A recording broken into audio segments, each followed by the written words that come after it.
ये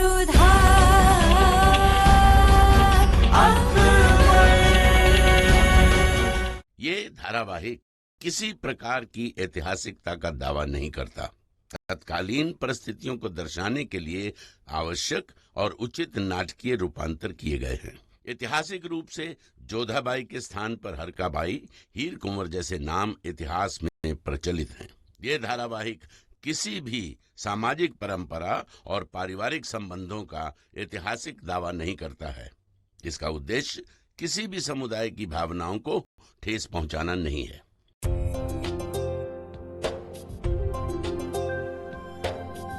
अजीब सी बेचैनी हो रही है हमें। मितली आ रही है। चिंता करने की जरूरत नहीं रुकैया बेगम।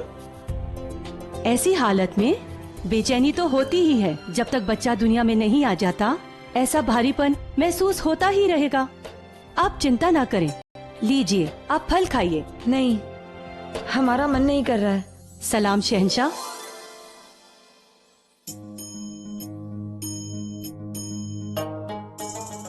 आपसे एक गुजारिश है। जी। बड़ी अम्मी की तरह आपने भी हमें अपना दूध पिलाया है। हम चाहते हैं कि आज बांदी और फकीरों में खैरात की तकसीम का जिम्मा आप लें। जैसा आपका हुक्म शहंशाह।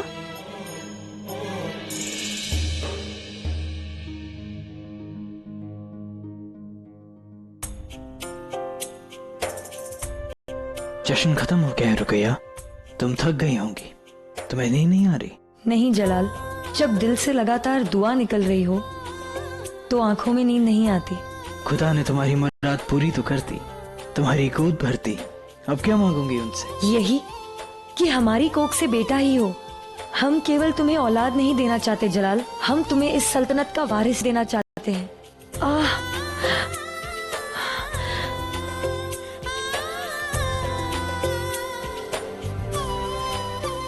हम बेहद खुश हैं। तुम्हें हमसे ज्यादा हमारी होने वाली औलाद का ख्याल है। हमें तो इनसे रश्क होने लगा है। अब चलो, चलकर आराम कर लो। बस अब हमें उस दिन का इंतजार है जब तुम्हारा बच्चा तुम्हारे कंधे पर बैठकर उसी तरह खेलेगा जैसे रहीम खेल रहे थे। एक बात बताओ रुकैया, तुम्हें किस बात की ज्यादा खुशी है? खुद अम्मी जान बनने की या फिर हमारे वालिद बनने की? बिल्कुल, हम दोनों के वालिदैन बनने की खुशी बहुत बड़ी है, पर इससे बड़ी खुशी ये है कि इस सल्तनत को एक वारिस मिल जाएगा। तकदीर भी बहुत बड़ी चीज होती है रुकैया। जमीन खुद चुनती है कि उस पे कौन हुकूमत करेगा। तख्त अपना शहंशाह खुद चुनता है।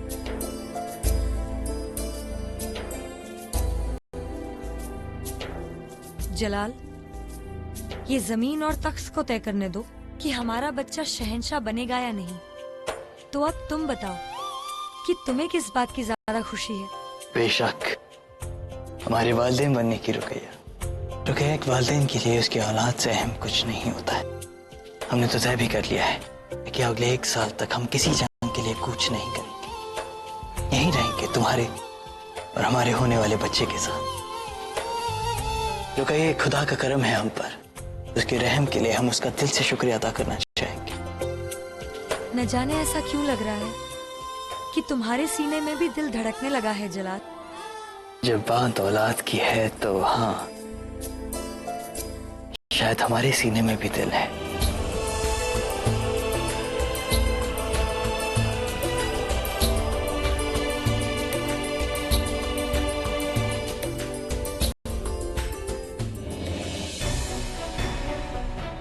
जलाल, आपने हमें बुलाया? ऐसा क्या मसला आन पड़ा जो इस वक्त सबको याद किया? अमीजान, हमें बहुत अजीब सा महसूस हो रहा है। ऐसा जो आज से पहले महसूस नहीं हुआ है। एक अजीब सी बेचैनी, एक अजीब सी घबराहट। आपकी तबीयत नासाज है जलाल। हम अभी शाही हकीम को बुलावा भेजते हैं। उसकी जरूरत नहीं है बढ़िया। तो बताओ तो जलाल, आखिर कैसा महसूस हो रहा है तुम्हें? कुछ ऐसा जो आज से पहले महसूस नहीं हुआ है। सोना चाहते हैं पर नींद नहीं आती। सबके साथ होते हैं पर अकेले होने का मन करता है, और तन्हाई में सबको पास बुलाने का मन करता है। जलाल, हम जानते हैं आपको क्या हुआ है, बताइए बड़ी अम्मी, हमें ऐसा क्यों महसूस हो रहा है? क्योंकि आप अपने अंदर की खुशी को समेट नहीं पा रहे हैं। माशाअल्लाह, कितने सालों के बाद हमने जलाल को इस कदर खुश देखा है। मुगलिया सल्तनत के वारिस के आने की खुशी है ये। वैसे तो माँ बच्चे को जन्म देती है, लेकिन वालिद भी बेकरार रहते हैं अपने बच्चे के लिए। बेचैनी इस बात की है तो बात परेशानी की नहीं, खुशी की है जलाल। अल्लाह ताला का करम है, इतने बरसों बाद इस महल की फिजाओं में इतनी खुशी आई है कि हमसे संभल नहीं रही।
बड़ी अम्मी, क्या हुआ रुकैया को?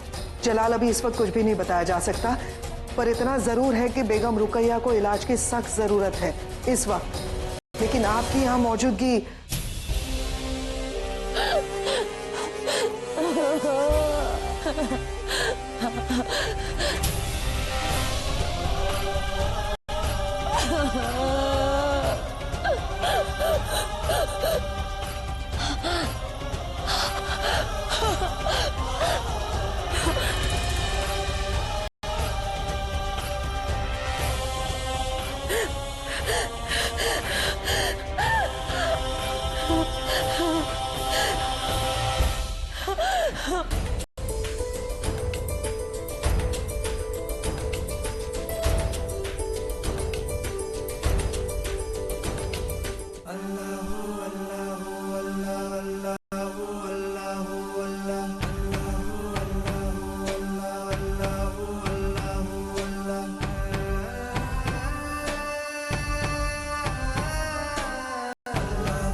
क्या हुआ बड़ी अम्मी? चला बेगम, बड़ी अम्मी, साफ साफ बताइए क्या हुआ? बेगम रुकैया का अमल गिर गया जला।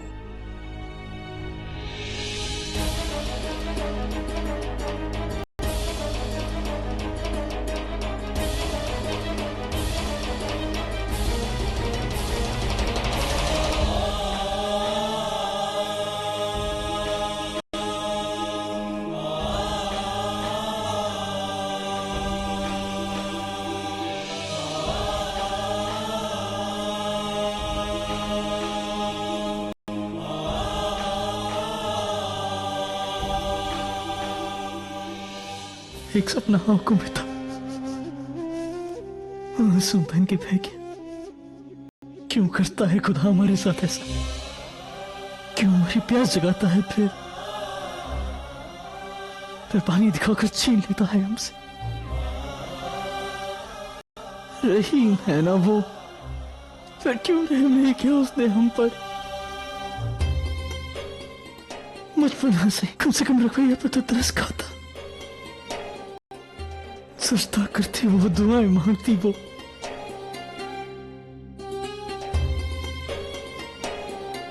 क्यों?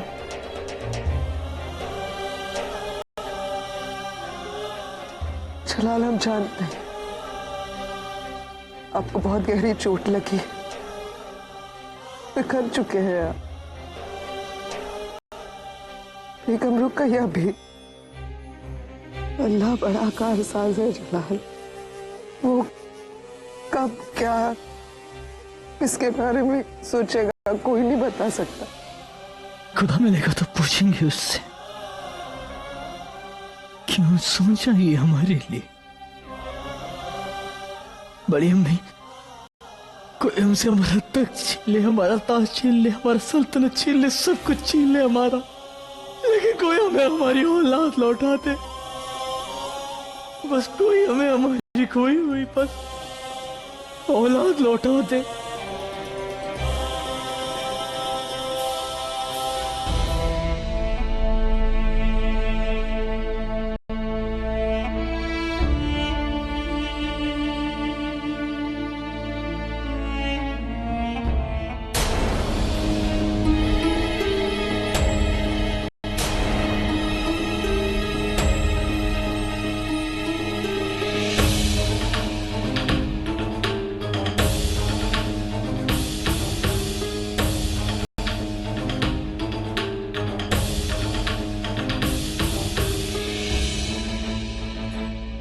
रुकैया बेगम, जरा सांस तो सुंघाइए।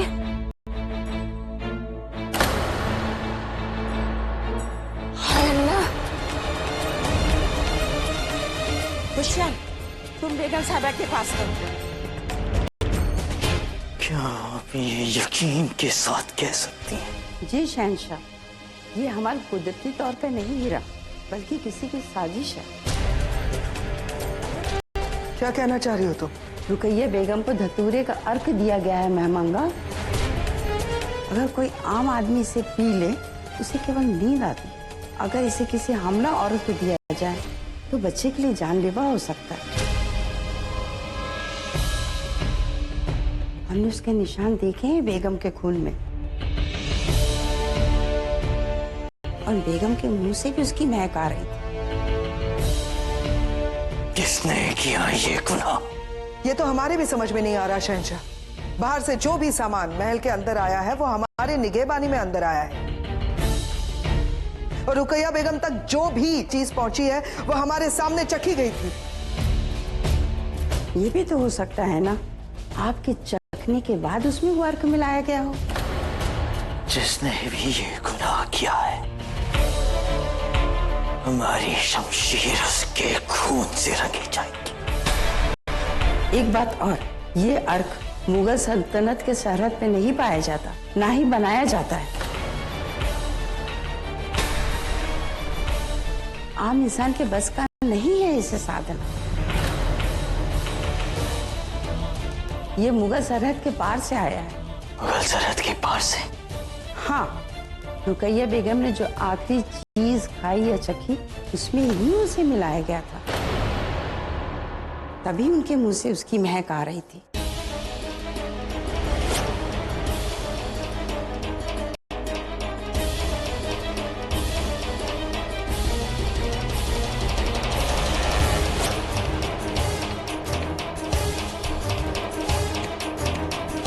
बेगम रुकैया ने आखिरी बार गुस्ताखी माफ शहनशाह, पर बेगम रुकैया को आखिरी बार बेगम जोधा ने आमिर का केसर मिलाकर दूध पिलाया था। तो ख्वाजा शेरा जो कह रहे हैं उसके हिसाब से तो बेगम जोधा क्यों करेंगी ऐसा? ये हम नहीं जानते, मगर मुगल सल्तनत के पार सूखे इलाकों में ये पौधा पाया जाता है। किसी पुराने राजघराने में पहुंचे हुए हकीम ही इसे बना सकते हैं। अगर ये बात झूठ निकली तो सबसे पहले तुम्हारा कत्ल किया जाएगा। हम साबित कर सकते हैं हुजूर। केसर की सारी डिब्बियां यहाँ लाई जाए।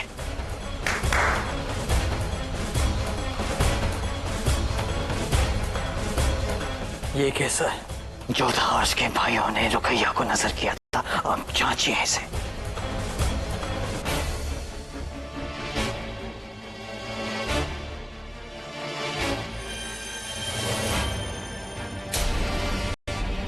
ये देखिए शहंशाह, ये हरा रंग उसी अर्क का है। जैसा हमने कहा था, अगर इसमें अर्क है, इसके खाने के बाद थोड़ी नींद आ जाएगी। ठीक है, अभी दूध का दूध पानी का पानी हो जाएगा।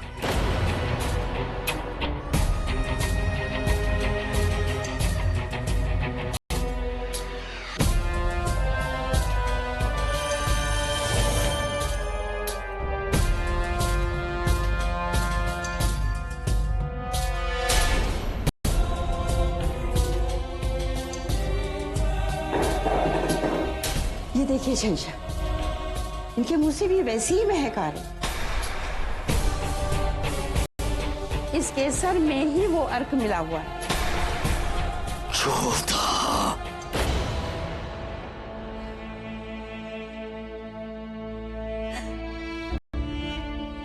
हुजूर, ख्वाजा शेरा ने साफ साफ कहा है कि हमल आमेर से लाए गए केसर की वजह से गिरा है।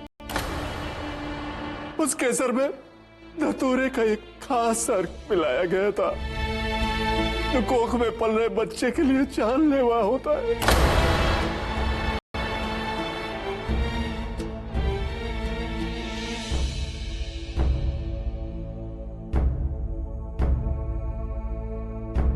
तक लिया।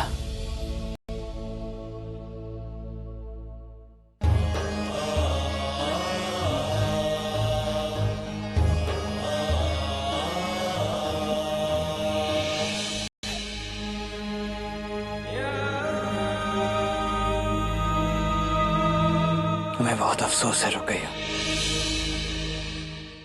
अफसोस तो हमें भी है जलाल। अफसोस की सच जानने के बाद भी तुम पहले यहाँ आए, जाकर उस गुनहगार को सजा नहीं दी। रुकैया, हमें सब पता चल चुका है जलाल। उस जोधा से हमारी खुशी बर्दाश्त नहीं हुई ना। मीठी छुरी निकली वो, मासूम बनकर हमारे बच्चे की खुशहाल जिंदगी का तोहफा देने आई और मौत नजर करके चली गई। उस रुके में हमारे बच्चे की मुस्तकबिल की दुआ मांगी और बदुआ देकर चली गई। उसी चम्मच से जहर पिलाकर हमारे बच्चे को मार डाला जो तोहफे में लाई थी।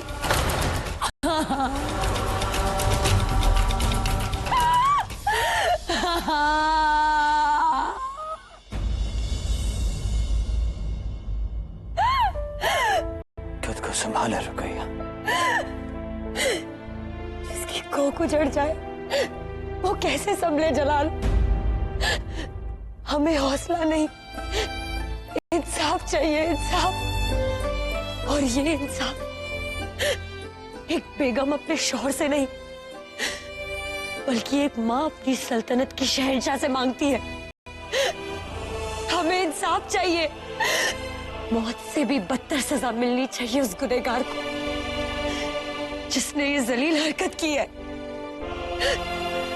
उसने हमें खेल में मात दी, हम सह गए, लेकिन हमें नीचा दिखाने के लिए हमारी औलाद पर वार किया।